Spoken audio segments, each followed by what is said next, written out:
So hello, what's up mga boss, isa na naman panibagong video yung ituturo ko sa inyo kung saan ay makikita nyo kung sino yung mga kausap na mga partner nyo, ng boyfriend nyo, ng girlfriend nyo, ng mister mo, misis mo, yan, gamit yung messenger, okay? Pwede rin Facebook, okay? So yun yung pinakakailangan sa tutorial na to. Dapat may Facebook ka, syempre, tapos Messenger. Syempre, dapat meron ka ring jowa, di ba? At may asawa ka, may girlfriend ka. Para gumana to, okay? So, madali lang tong tutorial na to. Hindi siya ganun kahirap gawin, kahit sino, kayang-kayang sundan to. Then, kailangan lang may internet connection kasi nga bubuksan natin yung Facebook at saka yung Messenger, okay? So, paano mo nga ba magagawa tong application, itong trick na to? So, sobrang dali lang, okay? Pero bago natin simulan tong video na to, kung hindi ka pa nakasubscribe sa YouTube channel ko, mag-subscribe ka na. Then, pag nagustuhan mo tong video na to, i-like mo na tong video na to kasi sobrang laking tulong nun para sa channel ko. Then, comment down below kung may tanong ka, ganyan, kung may hindi ka naintindihan, kung nabilisan ka ba or what, okay? So, magtanong ka lang sa comment section, sinasagot ko naman yun sa abot ng makakaya ko, kasi nga, minsan nai-spam yung comment section ko sa YouTube, dito sa YouTube, ganyan, kasi nga, ang dami nagko-comment, okay? So, bago natin simulan tong video na to, intro muna tayo. All the time, ooh, yeah. Look at the way that I move, swag, disrespectful and I'm rude, okay. I had cocaine in the school. So, ayan, nandito na tayo sa video na to. Ayan. Medyo hinihinaan ko lang yung boses ko. Sana medyo naririnig nyo ako ng maayos at malinaw kasi nga, ayan, alas 3 na, mag-aalas 4 na ng madaling araw. Ngayon ginagawa ko tong video na to. So, kailangan medyo hindi masyado maingay kasi nga may mga natutulog na rin dito. Ganyan, okay? So, ayun, bali sisimulan na kaagad natin tong video na to sa pagpunta mo sa sa Facebook, okay? Ay i-explain ko pala muna tong trick na gagawin natin, okay? So ang trick na gagawin natin ay kailangan hawak mo yung cellphone ng partner mo, ng girlfriend mo, okay? Ng misis mo. Bali hindi to pwede sa LDR kasi nga kailangan mo mahawakan yung cellphone niya para malaman mo kung sino yung mga nakaka-chat niya, okay? So kahit burahin niya yung convo or yung usapan, yung message, makikita mo pa din, okay? So yun yung yun yung downside sa video na to kasi nga yung mga natin, followers natin, yung mga subscriber natin na may LDR na relation and may relationship, baka hindi to magawa kasi nga kailangan mahawakan yung cellphone, okay? Kasi i-check mo yung cellphone niya, okay? So napakabilis lang. 'Di ba siguro naman, 'di ba, kung ikaw na nanonood ngayon, may 'di ba yung girlfriend mo, hihiramin mo yung cellphone para hawakan or maglaro o manood ng video, mga ganun. Tapos hindi niya hawak sa'yo, 'di ba? Doon pa lang magtataka ka na, 'di ba? So wala naman sigurong jowang ganun, 'di ba? So siguro bawat jowa naman natin na hahawakan natin yung mga cellphone nila, 'di ba? Alam natin yung mga pin code, yung password ng cellphone. Although hindi natin alam yung mga password ng Messenger nila or ng Facebook, 'di ba? Pero alam natin kung yung Facebook yung kung paano buksan yung mga cellphone nila, 'di ba? So, siguro lahat naman tayo nahahawakan natin yung cellphone ng mga partner natin, 'di ba? So, simulan na natin. Ang una mong gagawin, pupunta ka ng Facebook. Ayan. Click mo lang yung Facebook. Then, tong hamburger sign, tong parang tatlong guhit. Ayan. Click mo lang yan. Ayan. Pagka na-click mo na yung yung guhit na yan, scroll mo lang, pagka scroll mo, click mo tong privacy setting, yan, setting and privacy pala, yan. Then pag nandito ka, 'di ba, madami, yan.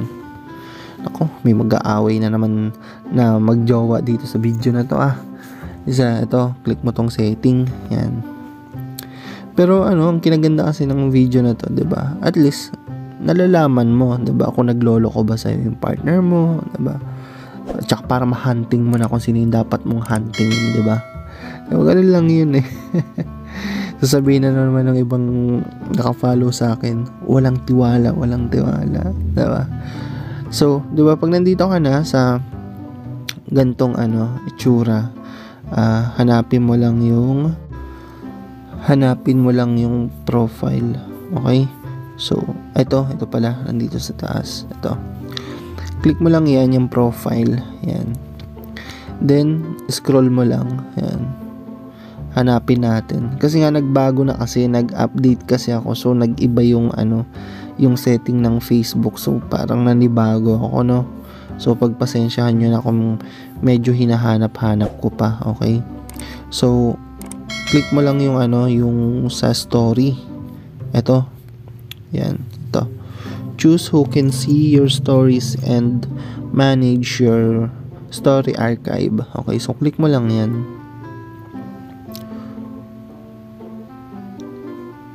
Story. Yeah, ito. Itong story privacy, 'di ba? Loading ako dun Ito, 'di ba? Click mo tong story setting. Yan. Click mo lang yan. Yan. Then, click mo tong story privacy. Yan. Tapos, 'di ba, ang naka-public post yan, 'di ba? Nandito yan sa public post. Dito nakalagay yan, yung kulay blue. Ito, dito. Yan, naka-private kasi ako, kaya hindi ako pwedeng mag-public, mawawala yung lock sa Facebook ko. Okay? So, 'di ba, nandito yan. Ililipat mo dito yan sa friends. Yan. Para saan? 'Di ba? Para lumabas tong hide story from. Okay? Para lumabas to. Kasi pag dito nakalagay yan sa public, wala to. Hindi mo to mapipindot. Okay? So, kailangan ilipat mo dito sa friends. Okay? So, ang next mong gagawin, click mo lang tong hide story from. Yan. Then, lalabas na lahat dito ng friend mo. 'Di ba? Yan. Yung ito, mga kaibigan ko, mga kaklase ko, yan. Mga kakilala, ganyan. So, ayan, napakarami yan. Okay? Ayan, sobrang dami. So, paano mo malalaman kung sino yung kausap ng partner mo, ng girlfriend mo, kung sino yung lagi niyang ka-chat, ganun. 'Di ba? Bali tong tong trick na to, halimbawa, kasi 'di ba, ang taong maglolo ko kasi, 'di ba, ang gagawin niyan, makikipag-usap yan dun sa may kabit niya, pero hindi niya friend sa Facebook, 'di ba? Eto, mga friend mo to. So, ang mga kausap niya, hindi mo friend, wala dito, 'di ba? Hindi niya friend. Kumbaga, dami account, o kaya hindi sila friend sa Facebook, ganyan, 'di ba? Ganun naman, 'di ba, madalas yung mga naglolo ko, ganun yung ginagawa. Dapat hindi nila friend sa Facebook, 'di ba? So, yun. Ang dapat mong gawin, ganito. 'Di ba? Ito yung mga friend niya sa Facebook, kunyari, 'di ba? Kasi hawak mo yung cellphone niya, 'di ba? Kunyari, ito yung mga friend niya sa Facebook. Ang gagawin mo lang is i-swipe mo, ayan 'di ba? Pakaliwa, i-swipe mo pakaliwa, 'di ba? Ganyan. Gets nyo? Yan, i-swipe nyo pakaliwa. Bali, ito, mga friends, okay? Mga friends to. Pag swipe mo dito sa kabila, lahat ng to,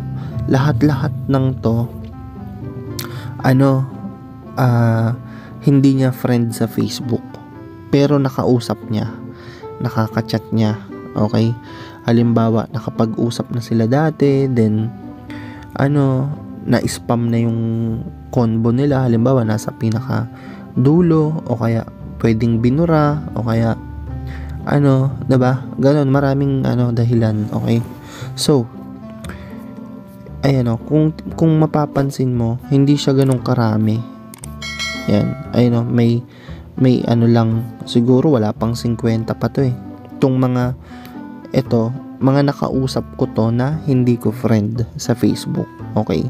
So, ang latest na hindi ko nakausap, okay, is ito. Okay? So, kung sino yung pinaka-latest, dito mapupunta sa pinakaunahan. Okay? Kung halimbawa, may 'di ba, may pinaghihinalaan ka ng tao, ganyan. Then nakita mo dito, 'di ba? Tapos hindi mo nakita dun sa Messenger. 'Di ba, dun pa lang maghihinala ka na eh, 'di ba? So, pwede mong ang dapat mong gawin, pwede mong stalkin tong mga to. 'Di ba? Halimbawa, kasi hawak mo naman yung cellphone niya eh. 'Di ba? Stalkin mo isa-isa to. Kung makikita mo kung friend ba sila, kung ano bang meron sa kanila, 'di ba? Stalkin mo yung profile ng mga to. Yan, ng mga walang hiyang kabit na nandito sa parting to, 'di ba? Ayan, mga lintik kayo. Yan, i-check mo isa-isa yan, o kaya tingnan mo yung combo nila, baka may combo sila, 'di ba? O kaya i-check mo yung profile nila, malay mo may mga pinopost silang picture doon, 'di ba? Kasi hindi naman sila friend eh, 'di ba? So, kahit hawakan mo yung cellphone niya, hindi mo makikita yung mga pinopost na picture nila, mga ganun. So, ang gawin mo, i-check mo isa-isa yung mga nandito. Lalo kapag may pinaghihinalaan ka ng tao, 'di ba? So, 'di ba, magtataka ka na kagad nun kasi lalo pag nandito sa pinakauna. So, ang ibig sabihin nun, lagi silang magkausap, 'di ba? Lagi silang magka-chat, pero wala sa Messenger kasi binubura, 'di ba? So, binubura. So, kung gusto mo namang, 'di ba, halimbawa, nandito yung combo nila, 'di ba? Tapos wala naman silang combo dun sa Messenger. Ang gagawin mo, i-download mo na lang. Pero ibang part 'yun, okay? Pero ituturo ko sa inyo, okay?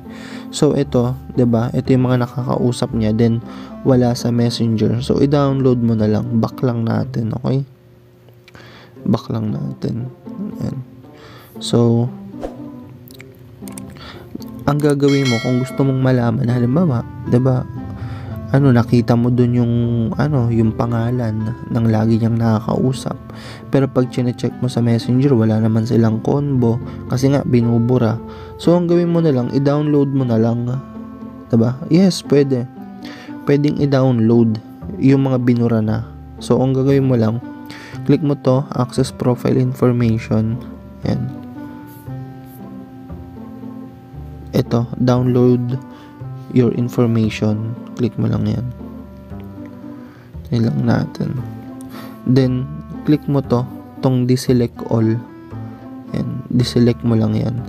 Then, i-check mo lang tong Messenger. Ito. Para lahat ng binurang messages, mada-download mo. Okay? So, yun yung yun yung purpose niyan. So, ito, all of my data. Ayan. O kaya, ito, lahat to ng binura, lahat. Basta lahat yan, lahat. Pero kung halimbawa, 'di ba, nagdududa ka sa year pa lang, sa ngayong January lang, o di click mo tong date range. Tapos ayusin mo yung date, gawin mo January lang, okay? Tapos mas malaki or mas mahaba, halimbawa ang gusto mong i-recover na conversation 5 taon, medyo malaki yun, 'di ba? Medyo malaking file yun. So, baka abutin ka ng 10 gig dyan, 'di ba? Kung ganun kalaki. Pero kung lang, January lang yung gusto mong i-download, maliit lang yun, wala pang 1 gig. Baka 200 MB lang mata-download mo na yung binura nilang conversation. Okay? So, ayun lang.